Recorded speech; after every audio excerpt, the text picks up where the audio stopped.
Hey yo everybody, XCI here for a Let's Play of Mass Effect 1. We are in the Hercules system on Elatania. I'll explain this in a sec if you guys don't remember what that is. Off the bat, I'm going to be coming over the edge. You should be able to see it.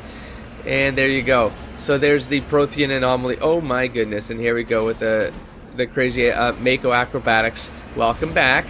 Anyways, I am re-recording this episode. This is the last of the cluster of episodes that I lost due to sound issues. So we are back again. Oh, this is a level 1 hazard planet. So you can activate this with the talisman that Shiara gave us, which Shepard has. So here we go. Examining the strange Prothean artifact reveals a small irregular slot on the underside of the surface. Remembering the strange trinket you received from the Asari consort on the Citadel, you pull it out and put it into the slot. The ball explodes in a brilliant flash of white light, momentarily blinding and disorienting you. Slowly your senses return as you wake from a deep sleep. You are alone in the forest, though you are not far from the caves you share with the others of your tribe. There is a pain and a small lump in the back of your skull, as if a chip of flint has been forced under the surface of your skin. Leaning on your bone-tipped spear for support, you rise to your feet and sound draws your attention upwards, where a strange creature hovers high above you. It is unlike the birds you hunt by the lake's edge. It has no head and no wings, yet somehow it flies. It is a beast of shining silver, hanging motionless in the sky like a cloud. You sense it is watching you, studying you. Raising a hairy fist, you shake your spear at it in anger, and the creature rises up quickly until it disappears from view. With a satisfied grunt, you make your way back to your caves and the rest of your tribe. You fall into the familiar pattern of life: the hunt for food, the struggle to claim and keep a mate, the battles against other tribes that would claim your territory. Days roll into nights and back into days. Each time you rise from sleep, there is a sensation that you are not alone, that some other is with you, sharing all you see, hear, and feel. At these times, your hand goes to the strange lump in the back of your skull, and you remember the silver creature in the sky. That's funny because I imagine like that could be. This thought's coming to me for the first time. It didn't come in the last playthrough where I was reading this, but the idea that these visitations from other worlds could be the Legends of Dragons. That just hit me. Like, that would be a curious little connection there. I'm sure some fiction out there has done something similar. Okay. The air grows colder. Winter falls. You must range farther for food, clutching the furs tight against you to ward off the chill. It is on one of those long hunts that the strange bird returns. You hear it before you see it. Its call, a deafening roar as it descends from above, swooping down on you. A single great eye opens on the underbelly, a glowing red orb. You try to run, but a finger of red light extends from the eye and engulfs you, and all goes black again. You wake up an instant later to find yourself on Elatania, lying on your back, the Prothean artifact looming above you, undamaged, and your companions standing over you. They help you to your feet, puzzled. There was a flash of light, and you just sort of toppled over. One explains, "Are you okay, Shepard?" The other asks. You don't answer right away, wondering at the implications of what you have seen, the memories of a Cro-Magnon hunter, captured by an implanted Prothean data recorder. I don't know if he was captured by the implanted Prothean data recorder. He was captured and then implanted by a Prothean data recorder. Anyways, how long did they study the primitive humans, observing them and analyzing the results at their base on Mars? And what, if anything, did they learn from us? I'm fine, you finally reply, realizing this is a mystery you will probably never solve. Forget about it. Probably never solve, huh? I wonder if this game brings this back up. Please don't answer that. Save me from spoilers. But curious that the Protheans were analyzing, the early man, and that history goes back that far, tens of thousands of years. So, very, very curious. Different galaxy, of course, but still very curious. Very, very curious. Okay, let's get us back to the Normandy. This episode, we are going to go to the Citadel. I'm going to turn in 2 quests there. I got to pick up some licenses, which I had left behind. I've got to spend a lot of this money because there's way too much of it. I'm maxed out right now, and so I'm going to buy everything because I kind of rewatched the episode without sound just real quick to see like what pattern I went through, just to make sure I wasn't wasting your guys' time. I'm not going to go anywhere that was fruitless. but I am going to try to rip through the store stuff along the way to those points where quest returns happen. Oh, I forgot to raise Tally on the planet. It just hit me. Well, let's go Tally and maybe Rex. I'll level these two. Yeah, let's go. Equalizing interior pressure with exterior atmosphere. Ooh, let's look at Rex's new Logged. armor. The commanding Nice. officer is ashore. Exo Presley has the deck. Before we forget, let's do the squad now, actually. Let's go get 7 points for Rex here. I started raising assault rifles at the shotguns, and then I was good, right? Yeah, okay, so let's go barrier. Just to make him more of a tank. Throw is pretty damn useful too, but I think I'm always going to have Liara in battles, so that's fine. And then for decryption, I want hacking, so let's bring up decryption up to hacking, and then let's go hacking for the rest of this. And then we'll deal with the rest later. And I think, yeah, Shepard's still okay. Let's check the codex actually real quick. Why not? Let's do ships and vehicles. We have combat, general tactics. Shells lofted by surface navies crash back to Earth when their acceleration is overwhelmed by gravity and air resistance. In space, a projectile has unlimited range. It will keep moving until it hits something.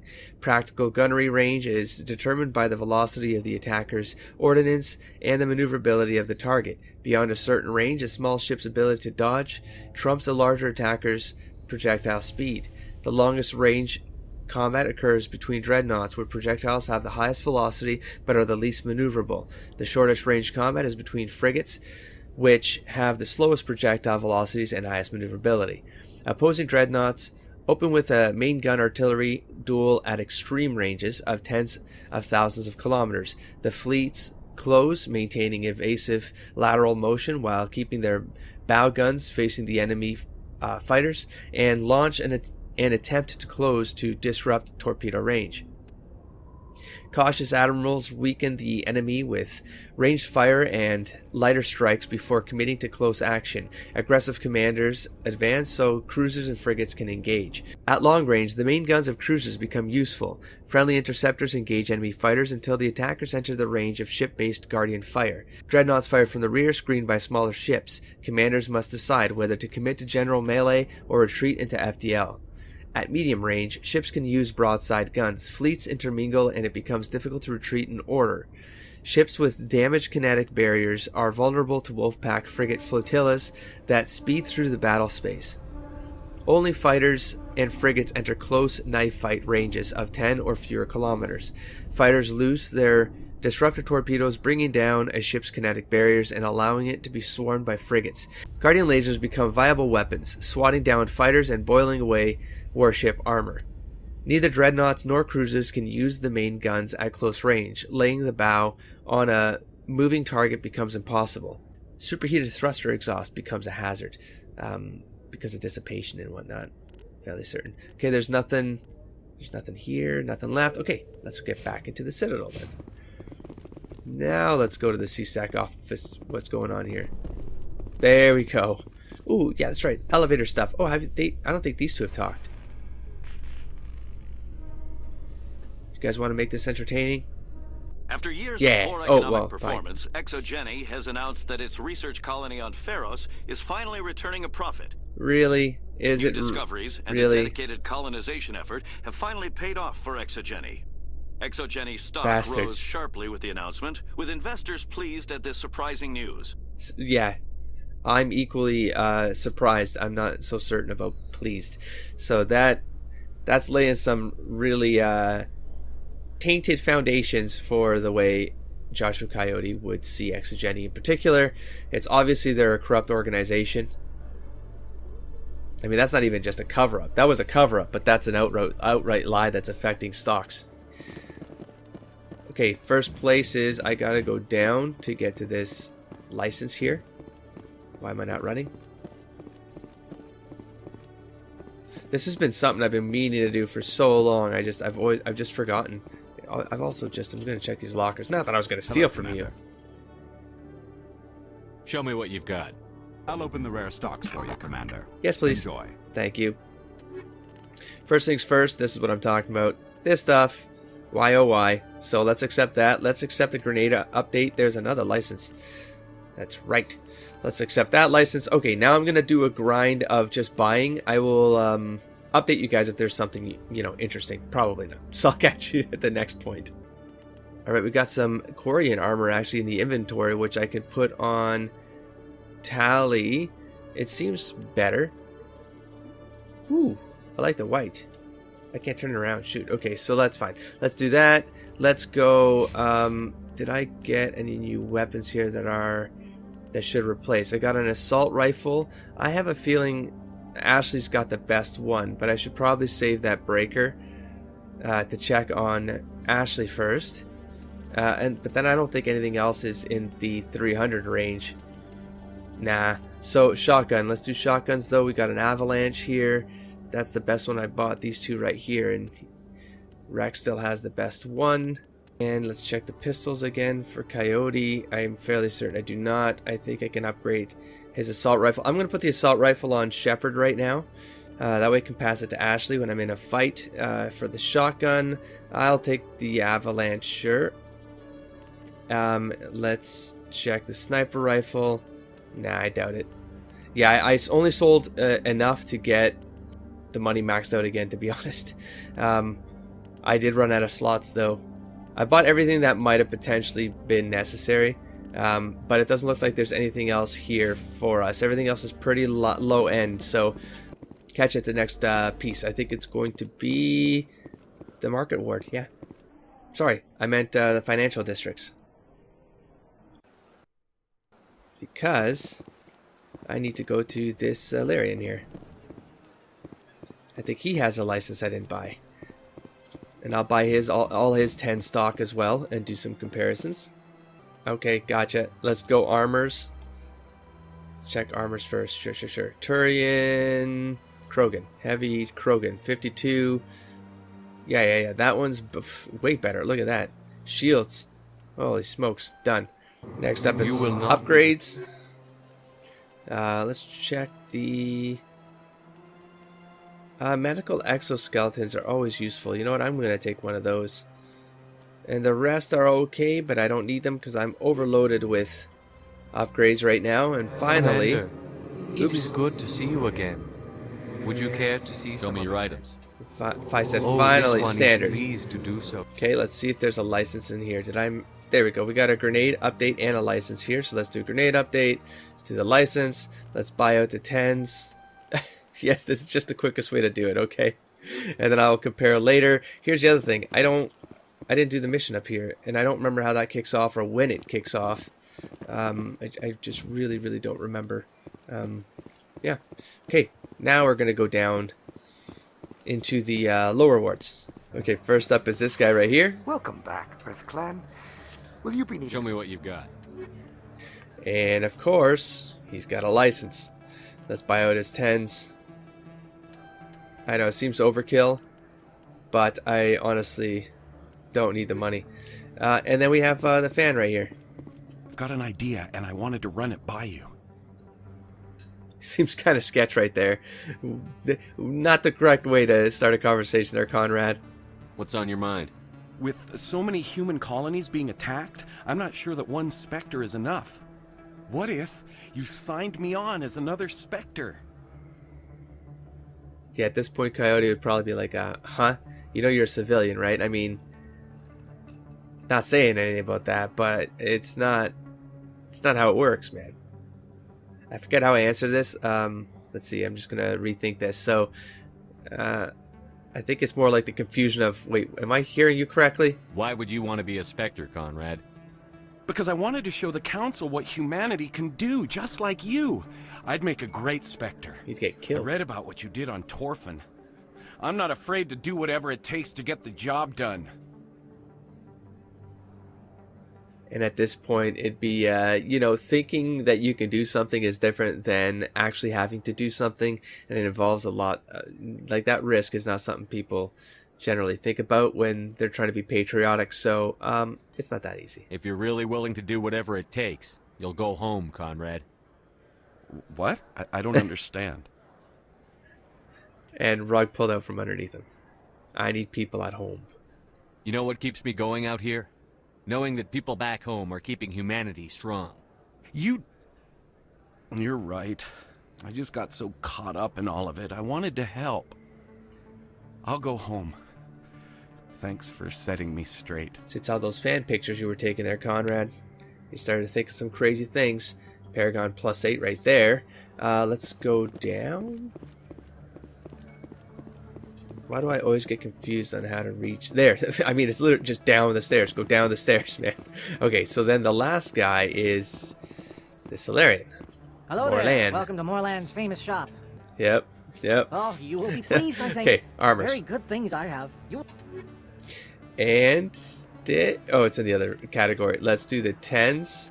This might be a huge expense right there. That's holy smokes. We got.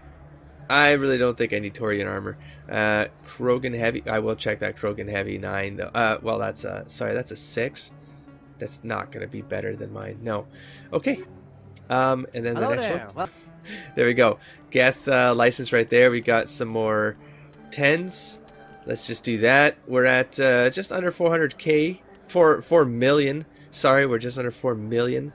And I'm fairly certain I can get this back up. We're not at maximum items yet. I will do this between episodes.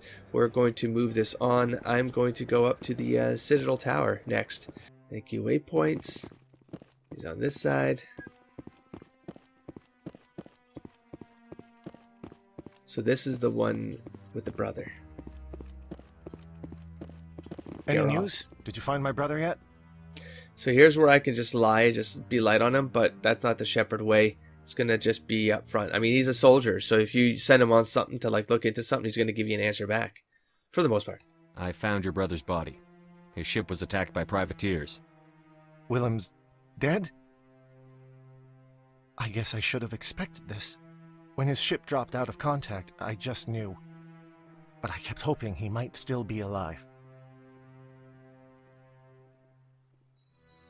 I figured you'd want to know the truth, no matter how painful. You're right. It's worse not knowing. That's what they all say, at least. Please excuse me. I need to go make arrangements for his funeral. There you go. So now we are going to take a look at our journals. We have an assignment here, talk to Tally, which we'll do on the Normandy. We got Vermeer. We got a race against time. Find the conduit, and Vermeer, go to Vermeer. So that's it. We are finally caught up, and in this replay, I accidentally pulled that League of One medallion that I had missed on the One Solar System. Thank God I did that by accident, because now I've definitely cleared up all the missions, minus the one with the AI thing that I talked about earlier this episode. I don't know how to set that off. There's probably a sequence of quests that come up when you reach that point of no return. So I'm going to assume that's the case. If it's not, then I missed some stuff, and that's okay.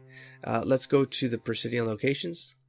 I never remember how to get back up to the Normandy. There's every time, guys. Every time. Ward access, financial embassy back. I mean, I know how to get to it, but I don't know how to get to it. Warsaw CSEC. That's why, because I always feel like that tower that goes to the docking station, this thing, I always feel like this is in the Presidian. I don't know why. I just don't think to click on CSEC, you know? Am I done in here?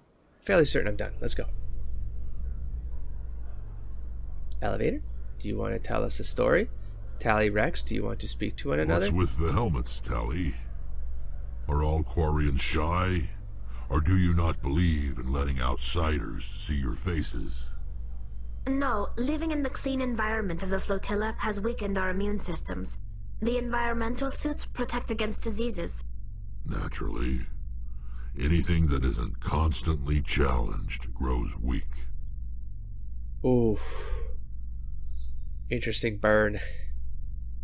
Ooh. That's actually, I just realized they're kind of an interesting duo, you know, because I mean, what he said is sort of valid. And it's super appropriate to the Krogans. And why they're so hardy is because they've always been challenged. So they've evolved to overcome those challenges. Okay, so back on the Normandy.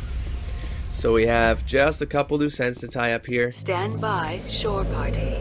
Decontamination in progress. We have a discussion with Tally, and I know for a fact that Caden... Logged. The commanding officer is that Caden aboard. has something new to say. XO Presley stands relieved. But the rest do not. So let's go to Caden first. And because I had no audio, I don't remember. I don't know what Caden said, but I do know that I had a longer conversation with him in this very red light. Anything you need, Commander? Just trying to get a sense of where the crew's at. Thoughts? I didn't figure you'd have time to talk with all that's going on. There's gotta be some xenobiologists who want to read about the Thorian. The paperwork will keep. Something on your mind? I'm just looking for an ear. The debriefing wasn't the right place to say how ridiculous this is. Seems like every other race in the galaxy is wrapped up in their own problems. They don't want to see what's coming.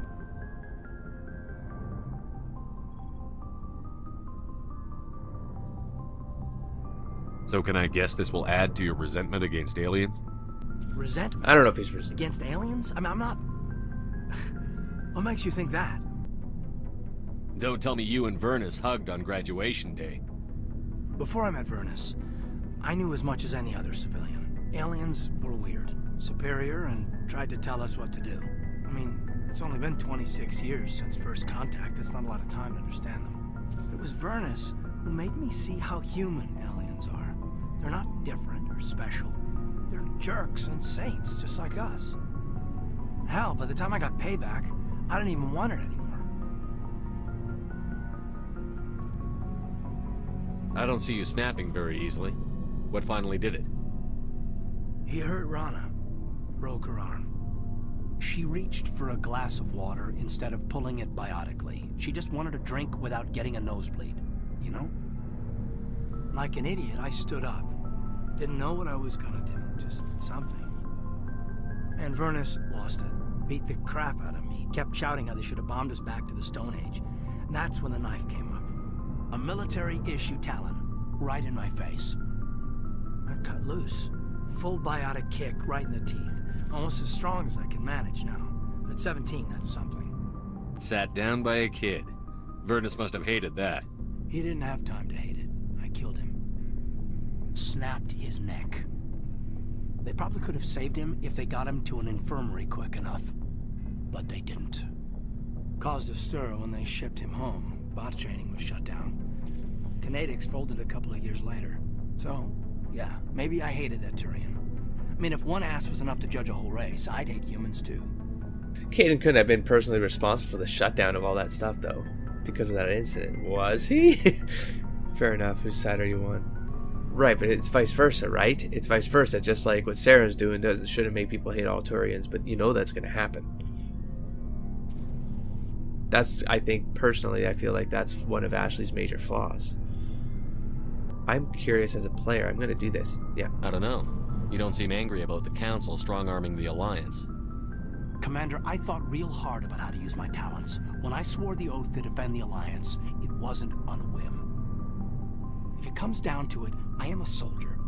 I have to believe that my superiors can tell our enemies from people who disagree with us. Right, okay. If the Alliance is missing its chance, it's because of men like Udina, not the rest of the galaxy holding us back.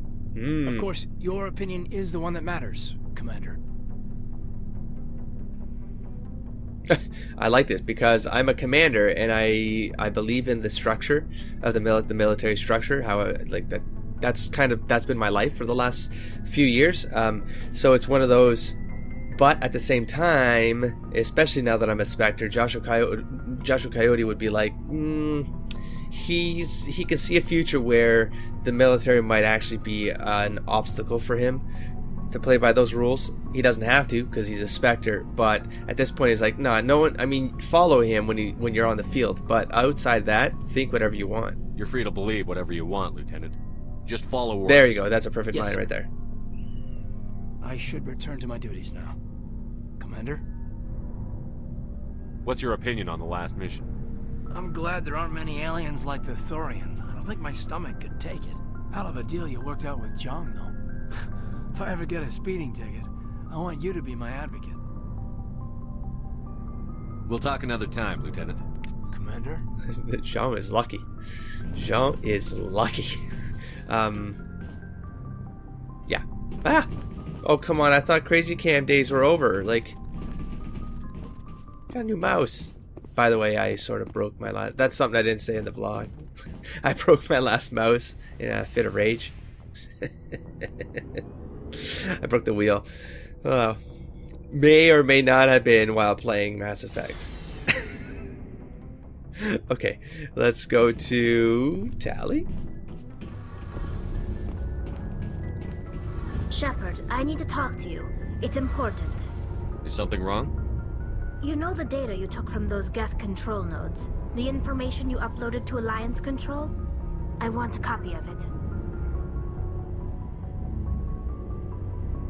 So I don't remember what I said because I was playing just the silent video. But I'll try to provide some commentary here as I go. The idea for Joshua Shepard at this point would be, yes, there'd be a piece of him going, she wants a copy of something that should be Alliance's, for what it's worth, but at the same time, she's partnering with us. Like, she's part of this, and she's putting her life on the line as an ally. And so the least I can do is share share this Geth thing with her, and if she wants to take it to the flotilla and do some extra studies on it, her people are the ones who would know best. Like, they would know how to piece everything together the best. So I'm gonna ask you want to bring this data back to the gonna library. confirm this point. Those files have information that could be vital to our efforts to understand the Geth. It could be the key to helping us reclaim our homeworld. I wouldn't. Well, I don't know. To be honest, I was about to say I wouldn't want them to wipe out the Geth, but Joshua Shepard has zero reason to keep the Geth alive. Like, he doesn't believe that they have any semblance of legitimate will. At this point, there's no reason to believe. Outside of that music, it's really throwing him off. Like, really throwing him off, because that was a turning point for him to go, well, wait, that shouldn't have been. No machine would have been listening to music or composing music or however that interpretation of that part of the story was. Like, so it'll take years to decipher and analyze the data. Maybe even decades, but it's worth the time. This information will give us new insight into how the Geth have changed and evolved over the past centuries. Go ahead, make a copy. My people, I owe you a great debt, one I can never repay. The only thing I can offer in return is what you already have. My solemn promise to stay with you until Saren and his Geth armies are defeated. I never wanted anything more. Thank you, Shepard. Paragon 1. I don't know how I could have phrased that higher, but it doesn't really matter at the end of the day. We have a codex here. I mean, it does actually matter, but let's go Solarian biology. I don't know why I picked that up, because I talked to the Solarian. Like, didn't I already talk to it? Because I got the license? I don't know what triggered that, but anyways, Solarians are noted for their high speed metabolism, which allows them to function on just 1 hour of sleep a day. Their minds and bodies work faster than most sapient races, making them seem restless or hyperactive. The drawback of this active metabolism is a short lifespan of about 40 human years. The Solarians are amphibian haplodiploid egg layers. Unfertilized eggs produce males, and fertilized eggs produce females, kind of like alligators. Interesting.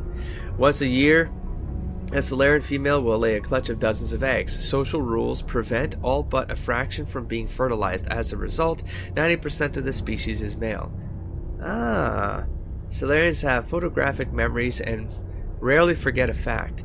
They also possess a form of psychological imprinting, tending to defer to those they knew in their youth.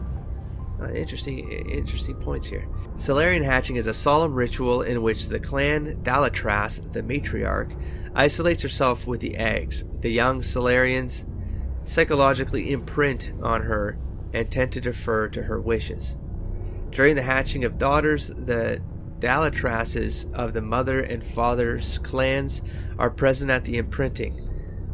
This ensures the offspring have equal loyalty to both. I love this. Ensuring the desired dynasty and political unity. That was good. A lot of these things I just don't remember from the other playthroughs, either because I sort of sped read or I didn't really get through all of them. I stopped reading them, just kept playing the game, that sort of thing.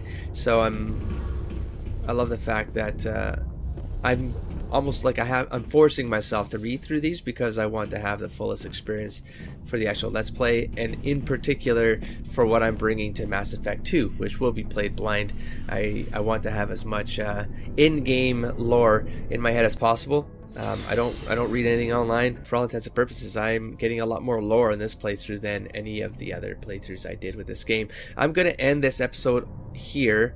God damn it, Crazy Cam, I thought your days were numbered. Okay, I'm going to actually fly to Vermeer, so I don't have a choice in the matter.